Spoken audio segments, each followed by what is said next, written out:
Iowa will play like shit in every game, and you'll think that they're the worst team in the country. Then all of a sudden you turn that game off, and then you see the final score like 2 hours later, and they win 21-20.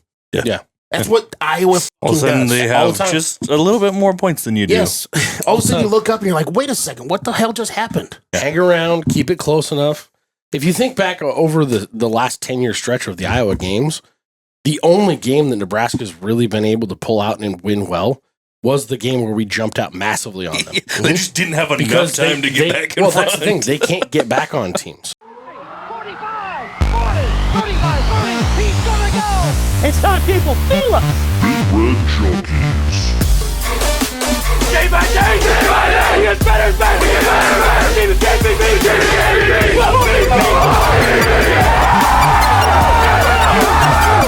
if we die, we die. Man, put a child in that. Put him in the aisle. Bring that trophy back to Lincoln. Welcome into another episode of the Big Red Junkies. I am BJ. This is Matt. This is Jed. We are recapping the atrocities that happened up at Penn State and going to preview Black Friday, the Iowa game. The game that will determine whether or not a lot of us look at this season as a step forward or will tell us if there's more questions to be had on where we are. I don't think I'm going to have any questions. I don't know how you can take the last 3 games where you have a backup quarterback leading your team and then make a judgment on the season. I agree, but also that also doesn't take away from having opinions on where things are at. No, absolutely. Yeah. I'm not saying don't have opinions, but I don't mean not having opinions. I'm not talking about. I'm talking difficult about, like, for me to judge it that way. There's a caveat to a lot of how we think the season is going to go or went.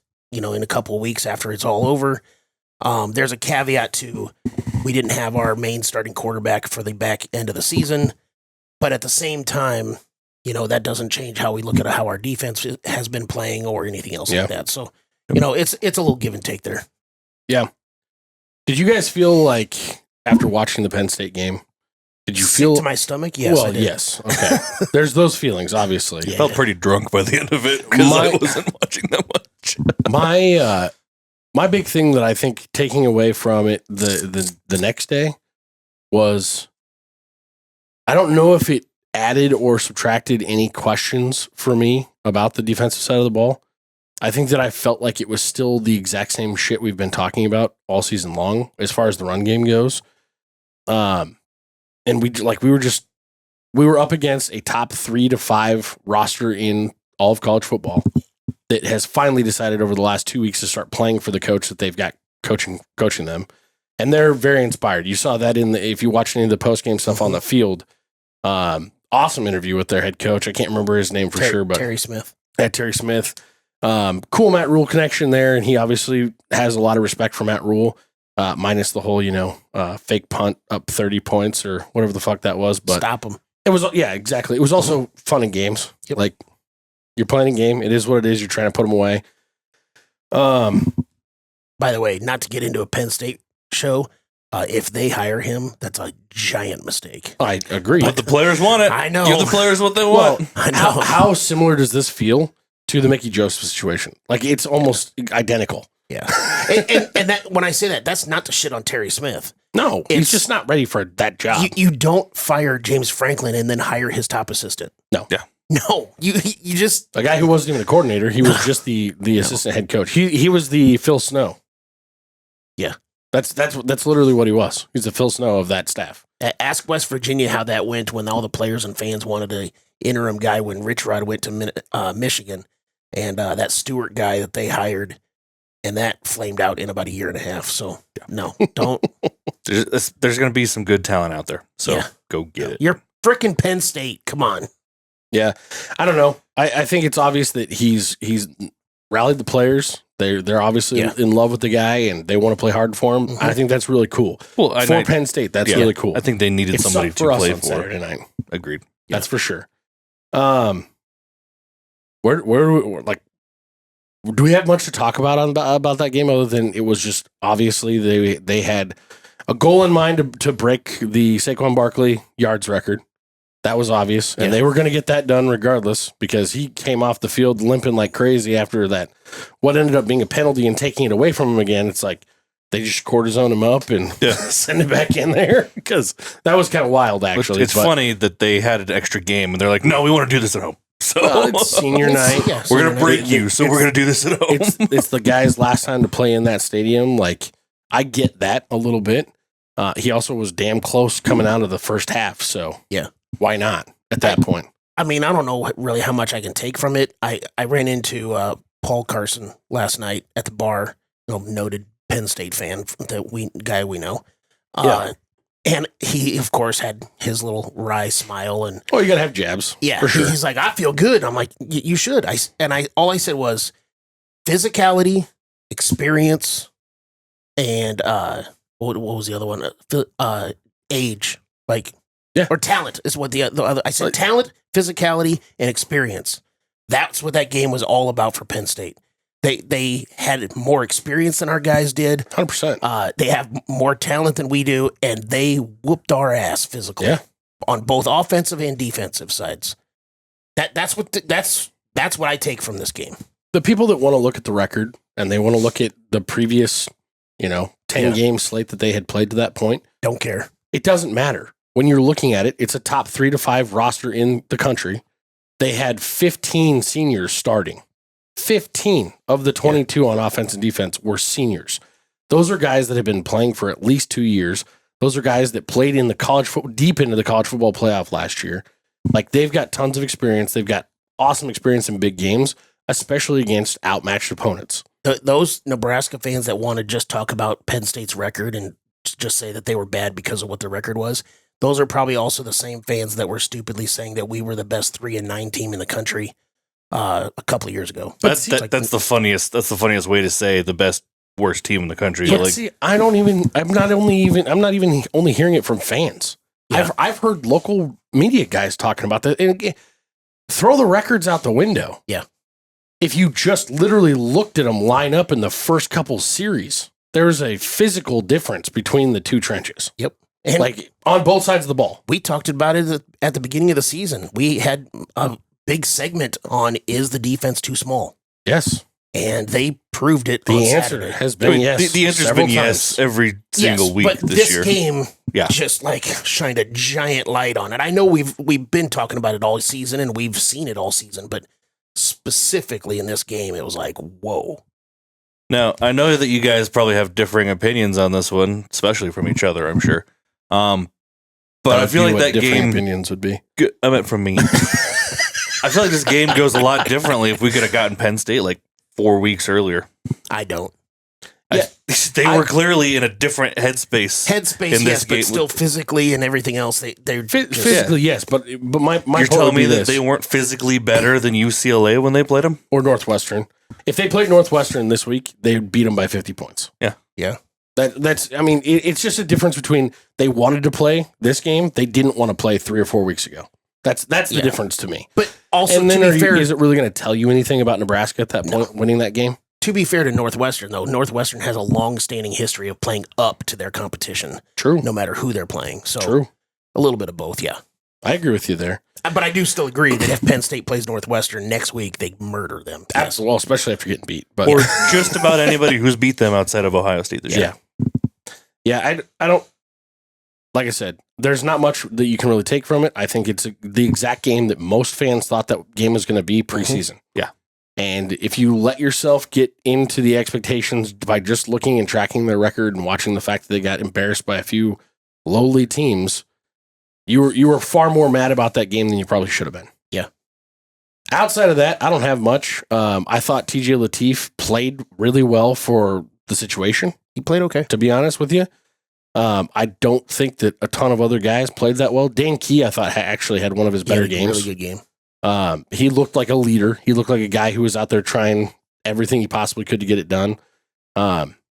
It was unfortunate, but I do think it did ding Emmett's draft stock a little bit because he was playing against NFL-style talent and didn't look that good.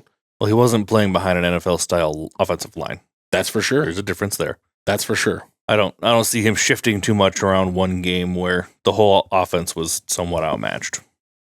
And you really do. I mean, you do. He still got 100 yards. I don't did. care if it was garbage or most of it was on one run or whatever else. He still got over 100 rushing yards against a really good defense. That's true. That is very true.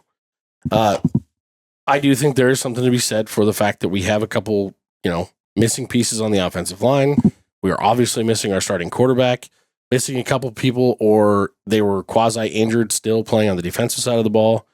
Those things are all part of it. I'm not making excuses, but it all factored together. Yes. I'd also, the offensive line was still some of the best players, at least from a PFF perspective, on the field on Saturday for Nebraska. So it isn't that just the offensive line got pushed around and got beat.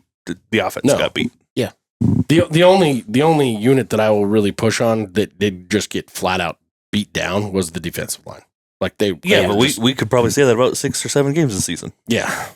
Well, I think the worst person for Nebraska in that entire Penn State game was the offensive coordinator. He didn't put them in any good positions either. Like he I don't know what it is. I don't know if it was TJ Lateef checking off any plays or whatever else, but with a defense like Penn State and the offensive line that we have, or at least have had for the entire season, I'm not saying that they played like shit against Penn State, but still what we have seen. Without even remote threat to throw the ball downfield, why wouldn't any defender play beyond 5 yards of the line of scrimmage? Yeah. You're not going to get really try and stretch the field until late in the second half. We're not going to get any of these swing passes. We're not going to be able to run the ball up the middle or get to the edge or whatever else against defense that is all on the line. We saw this when we had Harburg as our quarterback. It didn't matter, just bring everybody up and it's like he can run, so we aren't calling plays to let him throw. They had, and we have the question of 10 plus passes, yards through the air. He had 3 in the first half. Wow. He had 13 for the game. He had 7 of them in the fourth quarter. So it's, that's why I said we didn't try that much till midway through the second half. Until it was too late. Yeah. Yeah. I don't even care. I'm not saying he had to complete all of them or whatever else. Just the threat of a downfield passing game is absolutely not there. Yeah. Especially when you have a few good receivers. Yes. Like we do. My question though is on that they're good receivers, but are they good downfield threat guys? Like that's the thing we haven't seen all season long. We have not seen guys go out and win one-on-one or go, win and beat somebody over the top all season long.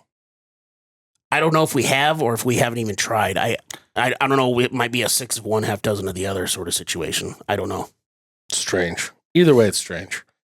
But I think that's enough harping on that. Let's hear what here are awful records for the week and roll on through. Yeah, I kind of already went over this first one. The TJ Lateef passes beyond 10 yards downfield. We had it at 6.5. He had 13. Again, all of it. Most of them were all in the fourth quarter. Matt and myself took the over, not for the reasons that it went over, but yeah. I mean, I'll take it, but not because I am happy about it. Yeah. Penn State rushes of 10 plus yards. I had it at 6.5. They had 7. BJ, myself, and the fans took the over on that one. That was just barely.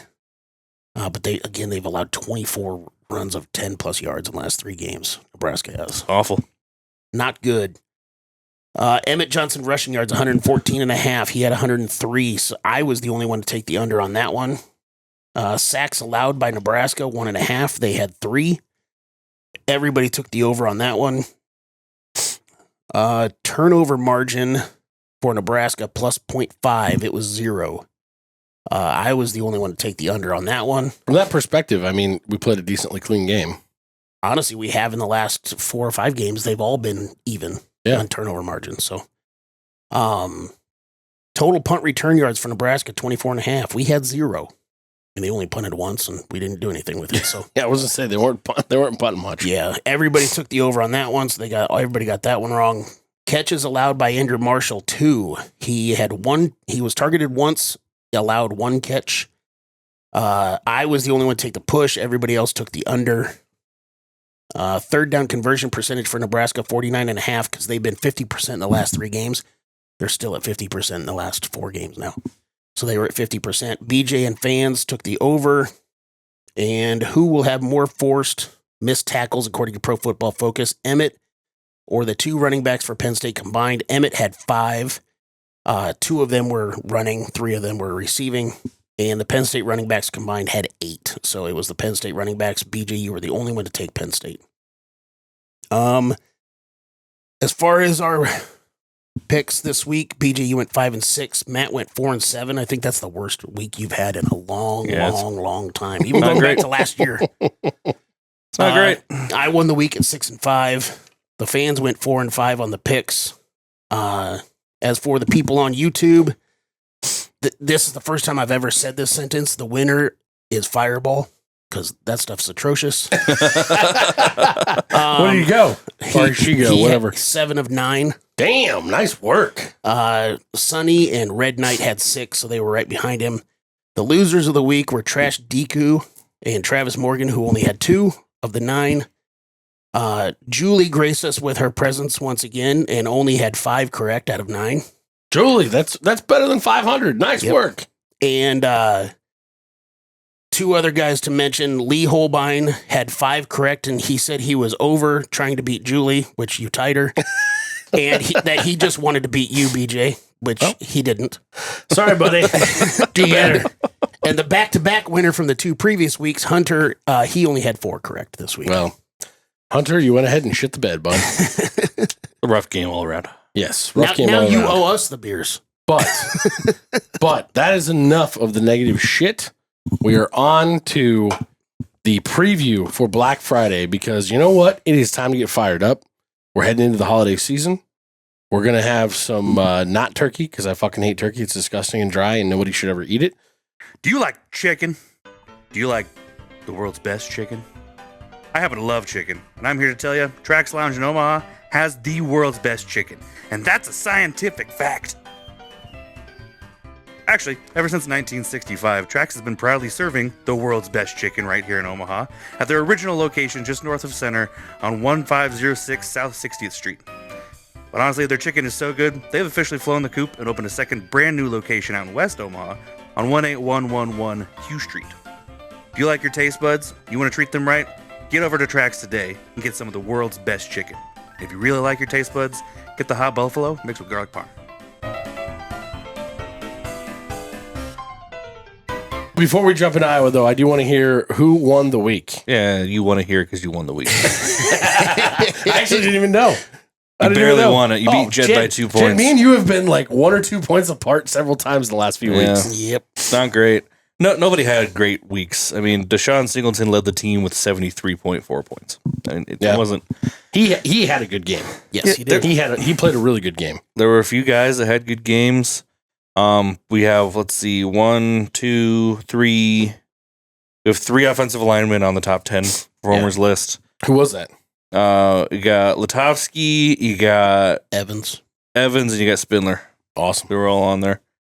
The 3 guys in the middle. I want to point out Dylan Rogers snuck up into the top 10 for the first time this year. Hey, so he's had a good last 3 games. Yeah, so he's a real solid up and comer. So excited to see more from him.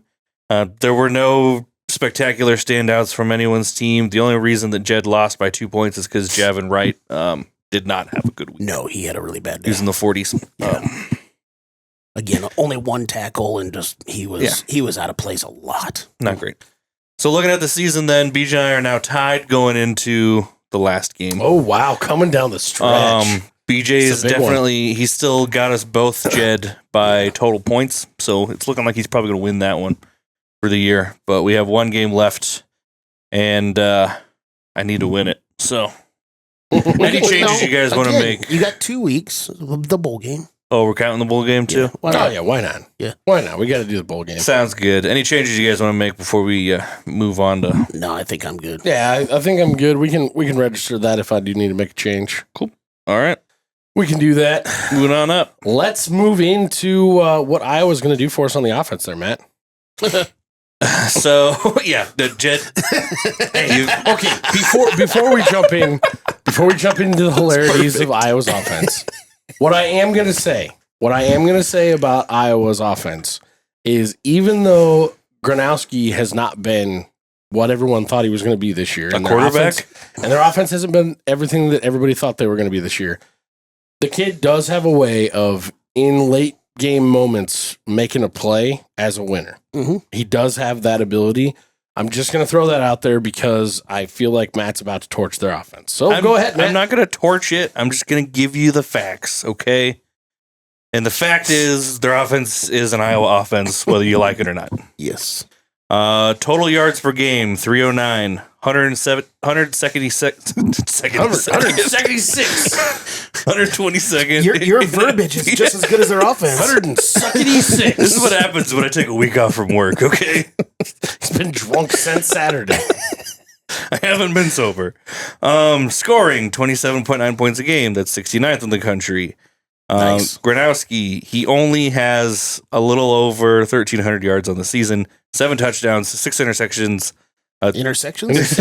I'm telling you, it's been a week. How many of those beers have you had already? Just one. Damn.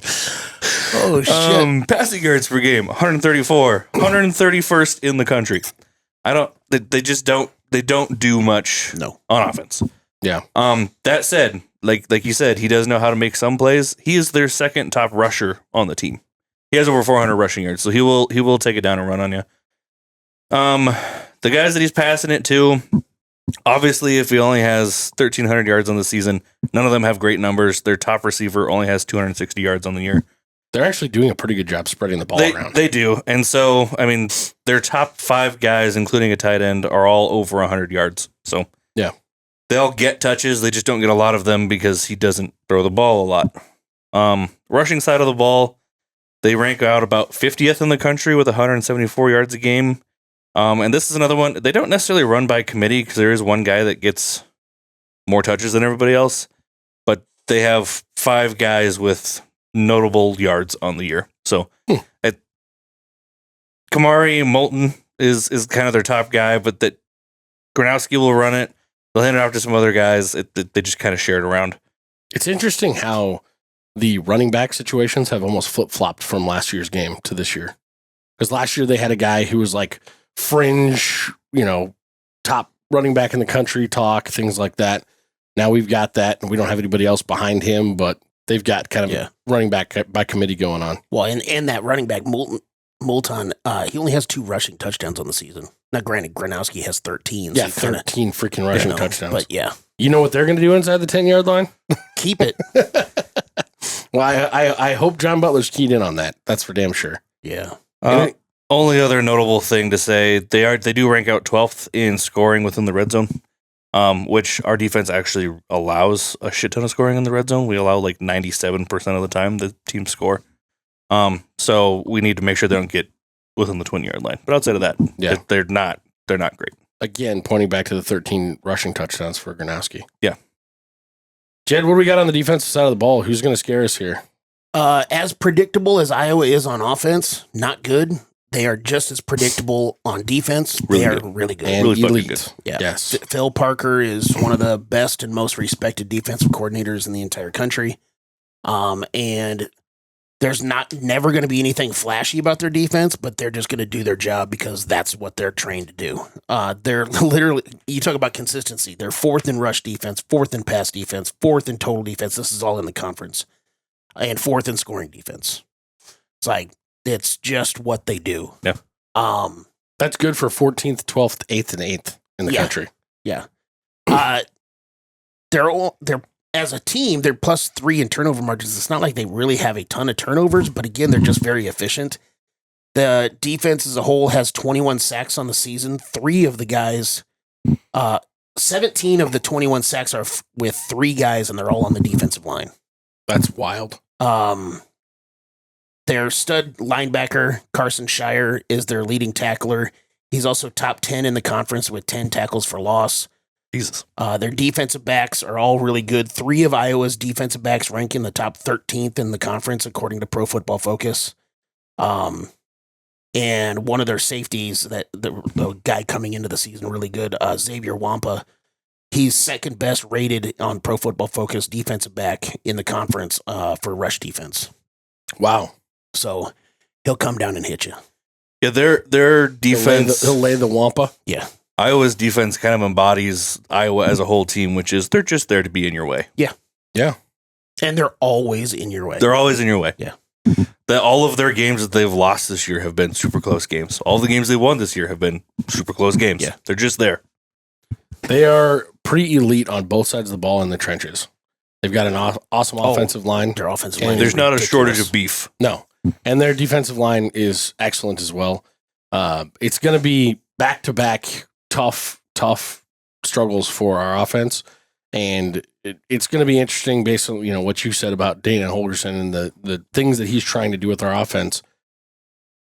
You think with having essentially 3 weeks to game plan for the same defense, basically, and against two of the top defensive coordinators in the country, you're going to have a decent game plan coming into this, I feel like. I would hope so. I went through on Saturday almost a roller coaster of emotions thinking about this game between watching the Iowa game against Michigan State, where they damn near pissed it down their leg, but came back in Iowa fashion, 100% Iowa fashion, to pull that game off at the end. I don't know how they managed to score 10 points and a half. That's like unheard of for Iowa. and then you fast forward to the Nebraska game where I'm going, damn, Iowa's gettable. This is going to be a fun week leading up. And then to watch the way that defense handled our offense was just like, oh, maybe I was wrong. I'm right back to where I was. I was talking to my buddy down in Florida during that Michigan State game, and this was when Iowa was really shitting the bed through 90% of that game. And he was kind of doing the same thing you did. It's like, oh, Iowa is gettable XYZ. And I said, here's the problem with Iowa. And this goes to the whole, like, just get in your way type stuff.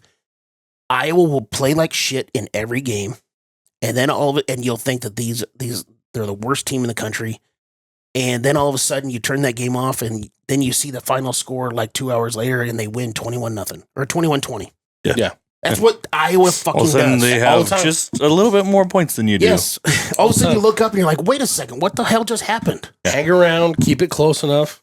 If you think back over the last 10-year stretch of the Iowa games, the only game that Nebraska's really been able to pull out and win well was the game where we jumped out massively on them. They just didn't have enough time to get back in front. Well, that's the thing. They can't get back on teams.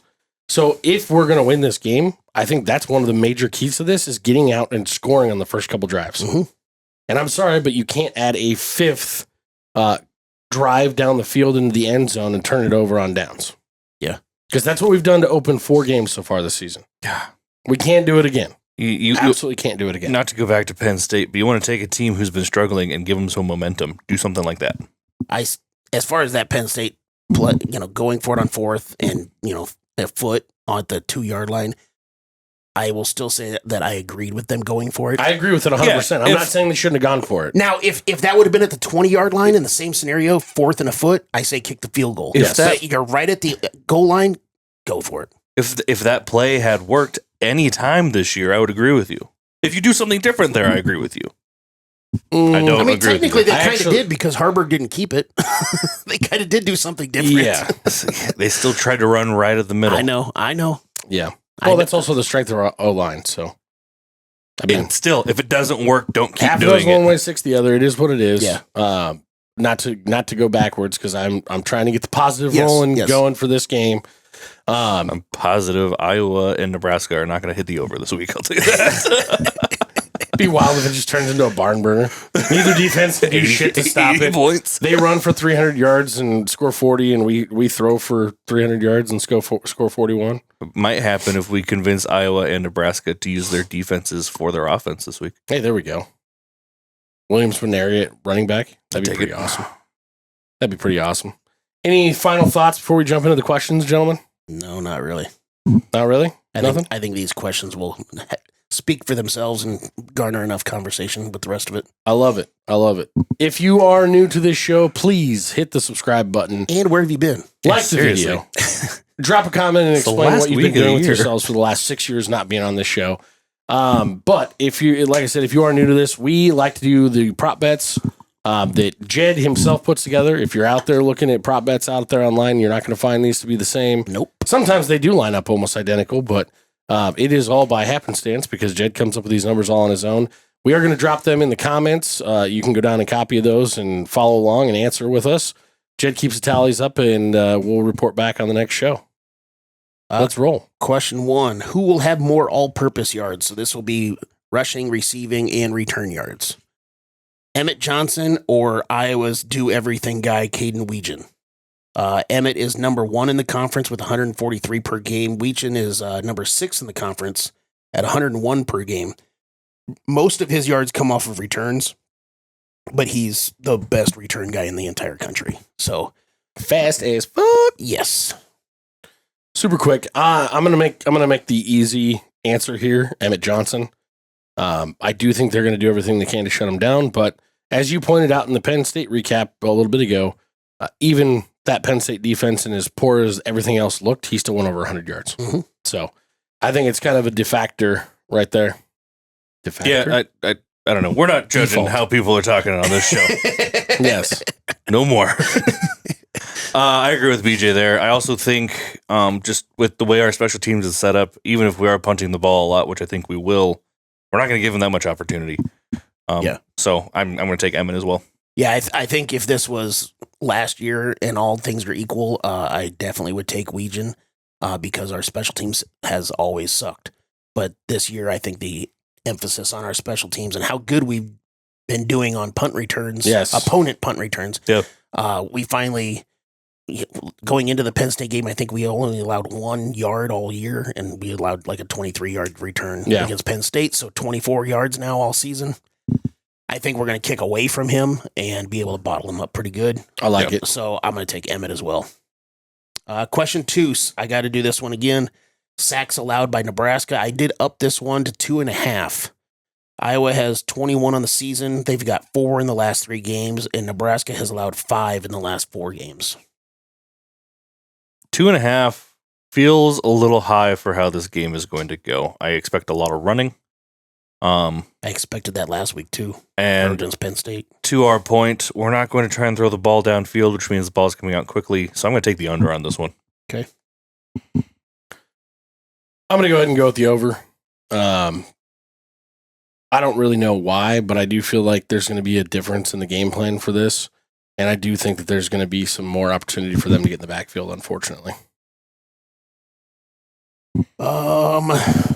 That, and I'm trying to make a late season push to catch up on Matt. So Yeah. I can't even be that far ahead. you're not as dominant as you were last year, that's for sure. And I am nowhere close. I know I'm probably in third, so I'll need to take a push at 2.5 and get it right in order for me to try to catch up. Push it 2.5. We're only handing out half sacks this week, boys. I'm gonna go with the under. No real reason why. I don't freaking know. That's math. That's the other thing that I hate about this. I create the numbers, and it's always so hard for me to make my picks. Well, that's because you put it where you feel like 50-50 They're is. logical to you. Question 3. What will be higher? Emmett Johnson yards per play or Gronowski's passing yards per attempt? Emmett averages 5.9 yards per play. Gronowski is averaging 6.1 yards per attempt. Wow. That's a strange marrying of stats right there. I'm going to go ahead and go with Gronowski just because mathematically it makes a little bit more sense. Yeah, it's much easier to attempt 2 long balls than get 2 long runs. It's also, we're talking about attempts, not completions. Yeah, so Yes, I'm also going with Gronowski there. That's what I'm saying. He can throw the ball 10 times and only complete 2 of them and, not get very many yards. Who knows? He throws the ball away far enough, and it's a problem. So It's also an Iowa thing to try and lull us in. Like they do it every time we play. They've lulled us into thinking they're going to do the same thing they always do in every game. Drop leading a up to long it. ball on you, And then all of a sudden they're going to try and bury one over the top for us Penn once State or twice. did it a couple of times against us. Yeah. and it works. So, Matt, you're taking Gronowski as well? Yeah, Yeah, I think math tells you to take Gronowski. It's one of those Emmett Johnson and what he does plays well into Iowa's defense. What Gronowski does not do well also plays well places well for Nebraska's pass defense. So I don't know that either one of these 2 numbers is going to really be all that great. Yeah. But maybe Emmett will bounce one out, and I'm going to give it to Emmett. bold strategy to get back in it. The way he's answering these questions, I'm getting a little bit excited about the way this show's going to finish out. Question 4: Who wins the turnover battle? Iowa, Nebraska, or push? Nebraska has been even in each of the last 5 games. Iowa has been -1 in each of the last 3 games. which is kind of surprising. That's actually a shocking thing to hear about Iowa. Yeah. To be honest with you. I'm just gonna take the push on this one because it seems like that's just what we've been doing. Mhm. We're not real good at taking the ball away. If he leaves one up there, I guess we might snag it if it's a freebie, but I'm not hopeful on that. Yeah, I really. This is kind of one of those questions where all three you can make a pretty easy argument for. I'm going to take Iowa because for some reason, especially when they play us, it seems like they just get one. Yeah, and that's it. That's the only justification I have for it. I'm gonna go with the push as well. You know, Iowa or Nebraska hasn't taken the ball away, but they also haven't given the ball up either. Yeah. So that's one major thing about this team this year that I will say. If you're looking for bright spots of improvement year over year, the turnover bugaboo. When you look at especially like our penalty situation, it just seems like we've cleaned it up and we've become a more stable football team in that aspect. Question 5. TJ Lateef pass attempts 24.5. Iowa opponents do about 29.5 or 29 per game in conference play. Nebraska throws it 26.5 per game in conference play. Threw 37 times against Penn State. Yeah. That was wild. It was also because we were getting our ass kicked. I don't know that they went into that game thinking we were going to throw the ball 30 plus times. Yeah. And I hope that they have the same thought process, at least going into the Iowa game, that they're not planning on throwing it a shit ton. So 24.5 pass attempts by TJ Lateef. I'm going to go over. It might only be by 1 or 2, but I think it's going to, like the number 27 sticking out in my head right now. And like in the like 4 games previous to the 37 against Penn State, we had like 22, 21, 24. So we were right around there anyway. Yeah, I think I'm going to go over as well. I think if we want Emmett Johnson to have a good game, we're going to have to find a way to get him the ball, not just by handing it to him. Well, he got 9 targets in the Penn State game anyway. By himself? Emmett, I think he was like 11. Okay, yeah. So they're, I mean, because he had 8 catches. You're getting borderline halfway there just to get Emmett his catches. Yeah, half your rushing game is passing the ball to Emmett. So that's what I'm going with. Yeah, I really want it to be under 24.5, but I'm going to go with the over as well. Why do you want it to be under? Because I don't want to have to chuck the ball around to win this game. I want to be able to control the ball and run it. Don't you think that plays a little bit more into their hands, though? If we try and play the run the clock out, slow the game down, do all that sort of thing, like I was saying, I feel like if we come out and we punch them in the mouth a couple times in the first quarter, that's the best way to get to Iowa because then you're throwing them out of their game. I don't think we need the big play to punch them in the mouth. I think that's fair. I think a 12-play sustained drive that takes 5 minutes off the clock and actually puts points on the board. Time of possession is going to be the biggest factor in this game. Yes. And it's not because you want your offense on the field that much. It's because you don't want your defense on the field that much. That's fair. That's fair. Question 6, Nebraska field goals attempted. 1.5. Nebraska's only attempted 4 field goals in the last 4 games. Over. Because you don't think we're going to go for it on 4th down as much? Maybe. I also think if you get within range on Iowa's defense, you need to take points. I agree. It's also a field goal game against Iowa. Doesn't matter how we think it's going to go. Yeah, this could come down to field goals. This could be 9-6 at the end of the game. Yeah, we could be trading field goals in OT. Almost every one of these games end 10-13. Yeah. So, isn't it 3 of the last 4? Something like that. It's ridiculous. Yeah. So I'm going to go over on that one as well. You said 1.5, right? Yeah, 1.5. Yeah. I'm going to go over with that. All right. Yeah, I'm going to go with the over as well. What will be higher? Catches by Nebraska's leading wide receiver, just wide receiver, or pressures allowed by Iowa's offensive line? Iowa allows 3.9 pressures per game. Nebraska, as far as their defense, pressures 11.1 per game. They had 4 against Penn State. The leading wide receiver in the last few games for Nebraska has had 5 catches a few times and 6 one time. So we're not counting Emmett's catches in Correct. This. Just the wide receiver. The leading wide receiver for Nebraska, will he have more catches than Iowa's offensive line allows pressures? Go ahead, Matt. I'm taking pressures on this one, and I'm taking pressures big. Okay. And that's not necessarily because I think we're going to get there a shit ton of times. I don't think we're going to pass the ball to not Emmett Johnson all that much. Okay. I'm going to disagree because I do think that there's going to be a little bit more to this being a senior day than what there's typically is for Nebraska in the past. I think there's going to be a little bit of a thank you Dane to Key. Mr. Dane Key for coming here and essentially dropping his draft stock, I would think, because he hasn't gotten that much opportunity this year Yes. in our offense. It was pretty obvious that they were trying to get him the ball a little bit more in the Penn State game. And I think if he works his butt off and plays the way he did against Penn State, then he's going to have ample opportunities to catch more than 5. Even though I took the over on pass attempts by TJ Lateef, I still want it to be under. So I think that if I want less passes, the logic is to take Iowa's offensive line. Or pressure's allowed. Question 8. Who will have a better offensive third down conversion percentage? Iowa, Nebraska, or a push? Iowa is 41.6%. Nebraska is 46.5%. Defense is basically the same. Iowa is 34. Nebraska's 36. I'm going to say these are tight numbers right here. Yeah. In the last 4 games, Iowa's offense is only 31%. Nebraska's offense is 50% in the last 4 games. This stat might be the indicator for the game. Yeah, it usually is. It certainly could be. Especially in this game. Yeah. I'm taking Nebraska on this one. Okay. I'm also going to take Nebraska in this one. I don't really have an answer for that other than that if there's one thing that we've gotten a lot of practice at this year on our defense is against a mobile quarterback that doesn't necessarily throw the ball the most dynamically. And he probably ranks towards the bottom of the least dynamically throwing of those quarterbacks. Yes. I think that we're going to... If he's running, he's running. unless their whole game plan is going to be to come in and just three yards in a cloud of dust, which it very well could be based on looking at the weather and the time of this game.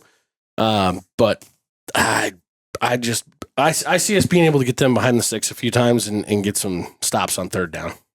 Last question for me. Mark Gronowski passing yards. Ooh. 149.5. Ooh. Nebraska allows 166 per game in conference play. Gronowski gets 132 per game in conference play. So I basically split the difference. Will he get to 150? Yeah, I'm going under. Yeah, that's a hard under. He averages 123 on the season. I'm going under. I'm going under. I think that our Nebraska's back end is going to have a very similar game to like the Cincinnati game in this one, I think. Okay. I'm also going under. I think you could have set that at like Nope, don't change it. 129 and a half, No. and I would have still taken the under. I'm not changing it. Don't change it. Don't change it. Is that all you got? Yep, that's all I got. Was that 8 or 9? 9. That was 9. 9 questions. Nine. So, guys, we've got 11 total points on the board for this one because Nebraska comes into this game. This line actually opened on Sunday as an Iowa favorite by 4.5. It is ballooned up to 6.5 in most places. So, looking at that, looking at the fact that the points actually, the over-under went from 38.5 to 39.5, which I find interesting when you look at the weather. Yeah, early bettors are not remembering who Iowa is, but that's fine. Who knows? Not them is my point. Nebraska and Iowa are kicking off at Memorial Stadium at 11 a.m. on CBS. Great coverage is going to be happening. The weather is going to be atrocious. The game time is supposed to be 31 degrees as the high. I think during the game it's supposed to get up to a whopping 33. This is still better than we've seen some years. We're going to see a little sleet action potentially. I don't think it's going to be too much, but there's a possibility of that with wind gusts up to 25, averaging around 14, 15 miles an hour. That's as of Monday night. Things could obviously change. It is Nebraska, but it's supposed to be gloomy, cloudy, look just like a normal Iowa-Nebraska game normally does. Matt, where are you going with this one? I've definitely taken the under. If I could take double the under, I'd probably take double the under. I'll go under 20 points. It's 20, 23 points sounds like a good number for this one. And as Why? much Just because it's always 10 to 13? Yeah. Is that what you're saying? Yep. Okay. And because I think it's going to be that low scoring of a game, I'm taking Nebraska with the points. I don't know that they win the game. I think the winner here is a coin flip, especially because it's in Lincoln. So the crowd needs to show up because that will help, but it really could go either way. So Nebraska with the points and the under. Okay. I know we just got our butts whooped, but the crowd really does have to go balls to the wall. That's senior day. It's an 11 o'clock game. That's going to be working against us. It's going to be sleepy and cloudy and crummy weather outside. That's going to be going against us. But, God, we've got a total units of alcohol sold record that we need to hold on to. And I hope you up. Yeah, I'll be there contributing. Don't I worry. hope that those hand warmers are a solid 25 degrees and they're in both fists and people are getting rowdy and loud. Start at 6 a.m. tailgating, guys. You'll be fine. But put the ribs on about 5:30 a.m. It'll be ready to go for you to walk into the game. 6 a.m. tailgating is late. Why start so late? That's fair. You're right, Jed. You're right.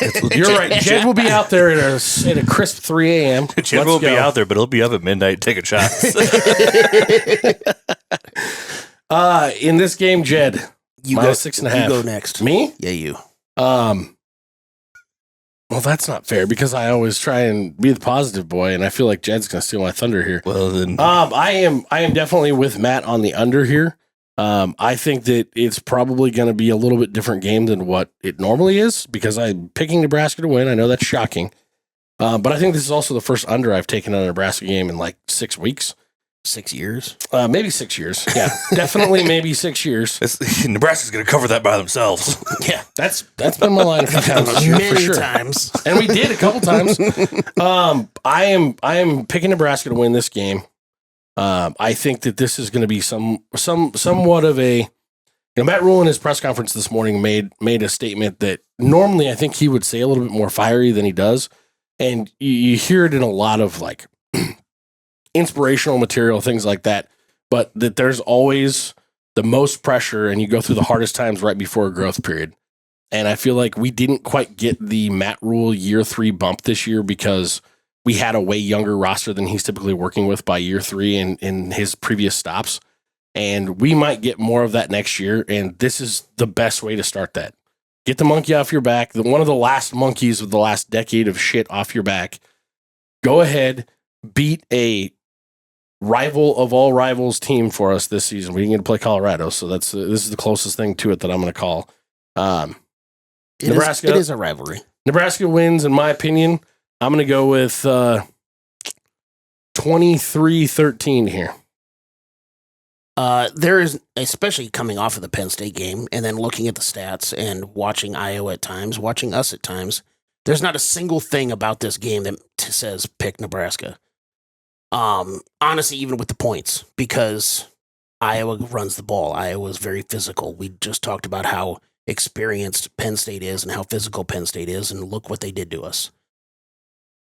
Iowa is a lot like one of those Chinese finger traps where once you get your fingers in, the more you try to pull them apart, the tighter it gets. I'm not fingering Iowa. I was like, I don't know where we're going with this. No, Matt you'd rather fist them, but Jesus Christ. Chinese fisting trap. That's a different category on Newport, I think, isn't it? I've seen it.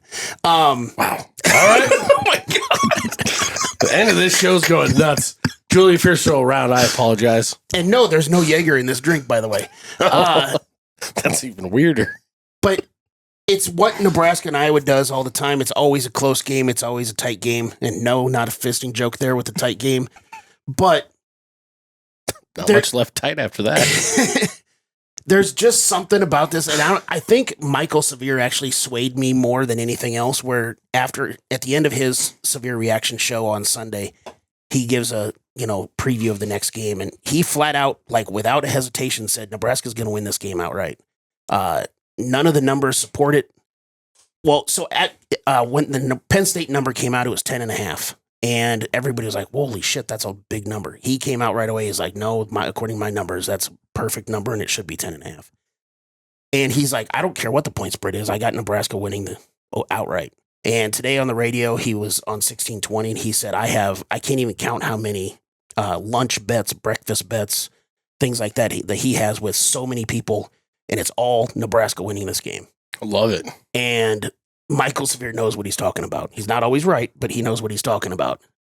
I think that Nebraska is going to step up after getting embarrassed physically, specifically physically. And they're going to come home after not being at home the last couple weeks. I don't care that UCLA game felt like a home game. But I know this is going to surprise you guys because I said this a couple weeks ago to you guys personally that I'm probably not going to pick Nebraska to win another game at the end of these last two games. That's why I've been so confused for like the last 4 minutes of this wind-up here. Nebraska's going to come out and finish this season at 8-4, like I predicted at the beginning of the year. It's true. And they're going to beat Iowa on Friday. Love it. You still taking the under? Yeah, you have to take it's Nebraska, Iowa. You have to take the under. It's going to be cold. It's going to be wet. Hopefully it's going to be a win. We appreciate you guys. We will be back for a recap of the Iowa game next week. And then we'll do a little pre-bowl game previewing and break some other stuff down. Go Big Red. And this may be the most unbelievable night in Cornhusker football history.